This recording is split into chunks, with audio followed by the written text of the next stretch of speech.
गजाननं भूतगणादिसेवितं कपित्थजम्बूफलचारभक्षणम् उमासुतं शोकविनाशकारकं नमामि विघ्नेश्वरपादपङ्कजम्। गुरुर्ब्रह्मा गुरुर्विष्णु गुरुदेव महेश्वर गुरु साक्षात् परब्रह्म तस्मै श्री गुरुवे नमः। तस्मै श्री गुरुवे नमः। या कुन्देन्दु तुषारहारधवला या शुभ्रवस्त्राभृता या वीणावरदण्डमण्डितकरा या श्वेतपरमासना या ब्रह्माच्युतशङ्करा पवित्रभिर्देवैः सदा वन्दिता।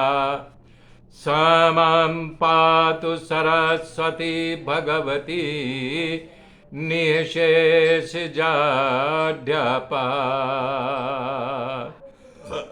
निःशेषजाड्यापः।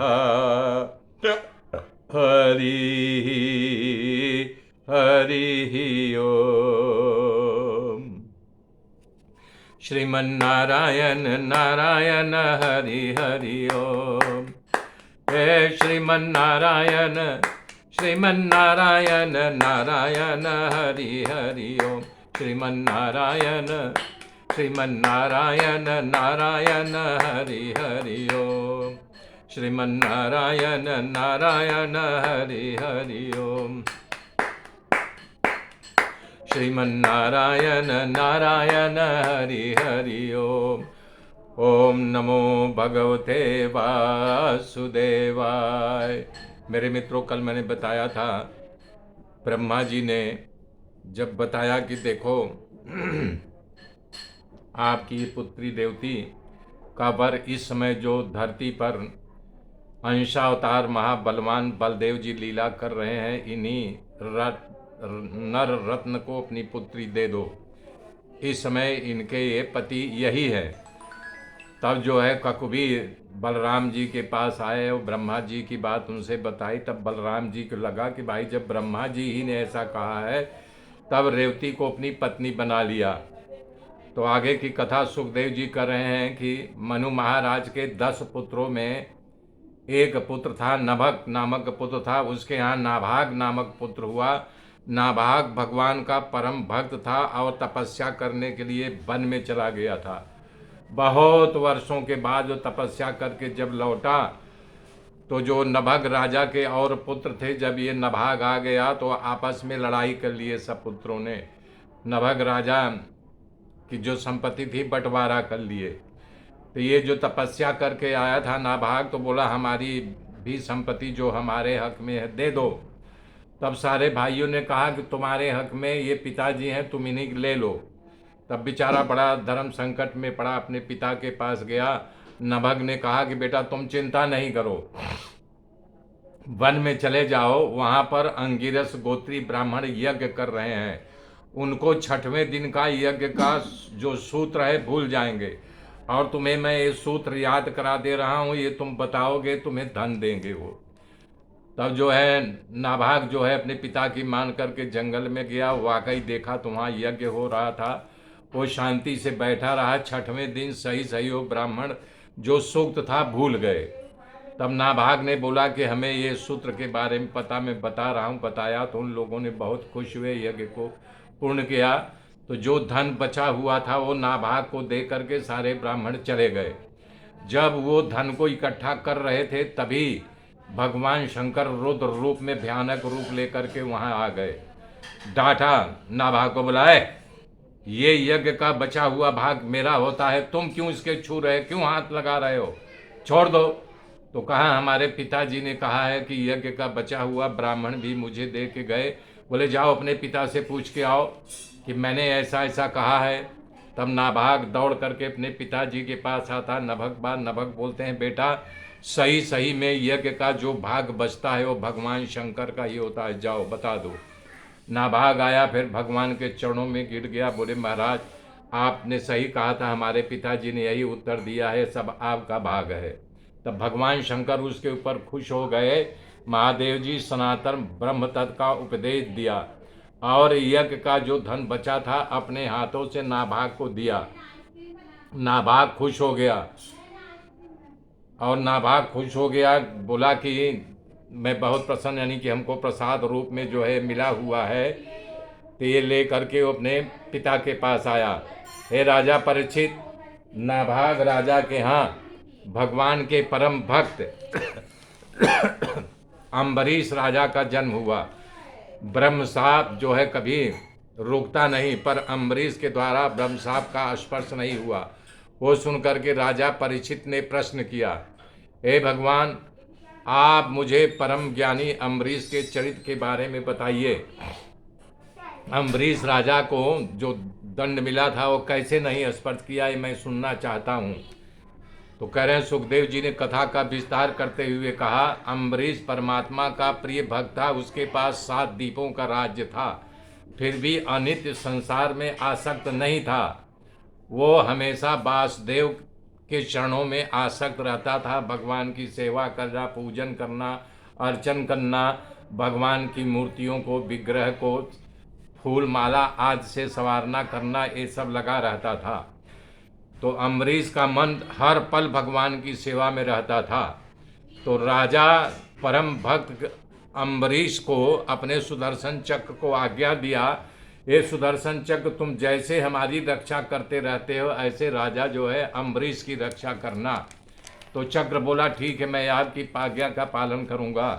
तब अम्बरीश जो है 1 साल का एकादशी का व्रत लेकर के बैठे।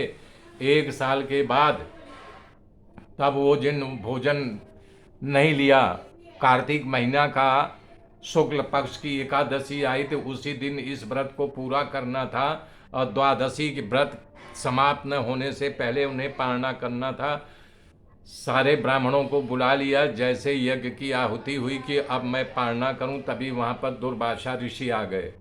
दुर्वासा ऋषि देख करके राजा खड़े हो गए और अम्बरीश राजा खड़े हो करके उनको प्रणाम किया, उनके चरणों में गिर करके बोले, अहो भाग्य आपका आना मेरे भाग्य की उन्नति होना, आइए आप परायण बैठा हूँ, आप भोजन कीजिए।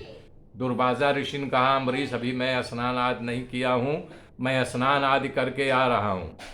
तो यमुना में गए नहाने के लिए। तो 1 मुहूर्त मतलब 48 मिनट बाकी था। तब इधर जो है यानी कि अम्बरीश राजा छटपटाने लगे कि बोले अब कैसे क्या होगा। तो ब्राह्मणों ने कहा कि हे महाराज, ये जल से भी परायण किया जा सकता है, जल भोजन है भी नहीं और आपका परायण हो भी जाएगा और ब्राह्मण को खिला करके तब खाइए। तब उनकी बात अम्बरीश ने मान लिया। जल जैसे पिया वैसे वहाँ पर दुर्वासा ऋषि आ गए। तो बोले, अरे तुम्हें जल कैसे पिए? बोले ये परायण करना था, देर हो जाती। बोला तुम दुष्ट हो गए हो, तुम्हें यानी अहंकार हो गया है, तुम तपस्वी अपने आप के बन रहे हो। इतना कह करके क्रोधावेश में उनकी लाल लाल आंखें हो गई, शरीर कांपने लगा, उनकी जटा खुल गई, एक कृत्या प्रकट हुई अम्बरीश को मारने के लिए। जैसे अम्बरीश की ओर बढ़ी वैसे सुदर्शन चक्र प्रकट हुआ और कृत्या को जला दिया। फिर जो है दुर्वासा की ओर दौड़ा हो सुदर्शन चक्र। दुर्वासा जी भगे चले जा, भागते भागते ब्रह्मलोक में पहुंच गए। वहां दौड़ करके उनके पैरों पर गिर गए, ब्रह्मा जी के पास गए, बोले मुझे बचाओ इस सुदर्शन से।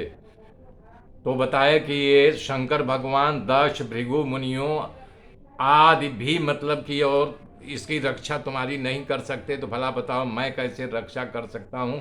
तुम जाओ कैलाश पर्वत पर, देखो शंकर भगवान तुम्हें क्या बताते हैं, वही तुम्हारी रक्षा कर सकते हैं। दुर्वासा जी वहाँ से भाग करके कैलाश पर्वत पर पहुँचते हैं, भगवान के चरणों में गिर पड़ते हैं, बोले प्रभु हमारी रक्षा करो। बोले क्या हुआ? बोला सुदर्शन चक्र मेरे पीछे पड़ा हुआ मुझे जलाने के लिए। तो शंकर भगवान बोले कि देखो तुम्हें जो दक्षिणा चाहिए ले लो, हम में इतनी ताकत नहीं है। हाँ, कपिल देव और यानी सनत कुमारो, नारद, जो जितने सिद्ध हैं वो भगवान की महिमा नहीं जानते, वो कब क्या करेंगे। मैं नहीं तुम्हारी रक्षा कर सकता हूँ, ये जो तुम्हें चाहिए दक्षिणा मैं देता हूँ, अतिशीघ्र कैलाश पर्वत खाली कर दो। लेकिन हाँ, अगर तुम इससे बचना चाहते हो तो भाग जाओ सीधा बैकुंठ लोक, जिसका चक्र है वही तुम्हारी रक्षा कर सकते हैं, बाकी तो मैं रक्षा नहीं कर सकता। तो जब शंकर भगवान ने ऐसा कहा, भाग करके बैकुंठ लोक पहुँचे दुर्वासा जी, और जा करके भगवान के चरणों में गिर पड़े। तो जब गिर पड़े तो अपनी आप बीती बताई, तो भगवान बोल रहे हैं, दुर्वासा जी, मैं सर्वदा हमेशा अपने भक्तों के अधीन रखता हूँ, भक्त हमारे हृदय को पकड़ के रखे रहते हैं। तो भला बताइए, मैं अपने भक्तों से जब छूट ही नहीं पाऊंगा तो चक्र से मैं तुमको कैसे बचा सकता हूँ? बिल्कुल नहीं बचा सकता हूँ। हाँ, तुम एक काम करो, अम्बरीश के पास जाओ, यदि वो तुम्हें क्षमा कर देगा तो ये जो है चक्र शांत हो जाएगा, बाकी किसी में ताकत नहीं है कि चक्र से तुम्हें बचा सके। तब दुर्वासा जी वहाँ से व्याकुल हो करके, भयभीत हो करके, और वहाँ अम्बरीश के पास आ जाए, और आ करके जैसे ही उनके चरणों में गिरने जा रहे थे, उससे पहले जो है अम्बरीश जी उनके चरणों में गिर गए दुर्वासा जी से। अम्बरीश ने आशीर्वाद दिया और बोले कि पहले ये जो मुझे सुदर्शन चक्र जलाना चाहता है, इससे मेरी रक्षा करो। तो हाथ जोड़ करके अम्बरीश जो है सुदर्शन चक्र से प्रार्थना किया कि ब्राह्मण के ऊपर दया करो, तो सुदर्शन अंतर ध्यान हो गया, मतलब गायब हो गया वहाँ से। तब अम्बरीश बोलते हैं कि प्रभु, आप भी भूखे हैं, मैं भी भूखा हूँ, 1 साल से मैं आपका इंतजार कर रहा हूँ, चलिए भोजन करें। बोले, अरे अभी तक तुमने भोजन नहीं किया? बोले, एक ब्राह्मण को जब मैं भोजन का संकल्प कराया था तो बिना आपको खिलाए मैं कैसे भोजन करता, ये तो असंभव है। तब दोनों जन करके बैठ करके भोजन किए। इस प्रकार से दुर्वासा जी ने प्रेम से भोजन कराया, और भक्तराज अम्बरीश अपने एकादशी का व्रत का पारायण भी किया। सुखदेव जी कह रहे हैं कि हे राजन, इस अम्बरीश का ये परम पवित्र कथा का जो पावनकारी है, जो व्यक्ति इसका कीर्तन, श्रवण और स्मरण करेगा, जो सुनेगा, जरूर वो भगवान का भक्त बन जाएगा। हे परीक्षित जी, शातदेव मनु के 10 पुत्र थे, मैंने तुम्हें बताया था। इसकी गाथा मेरे मित्रों में अब कल आगे जोड़ूंगा। तब तक के लिए जय श्री राम, जय श्री राम, जय श्री राम।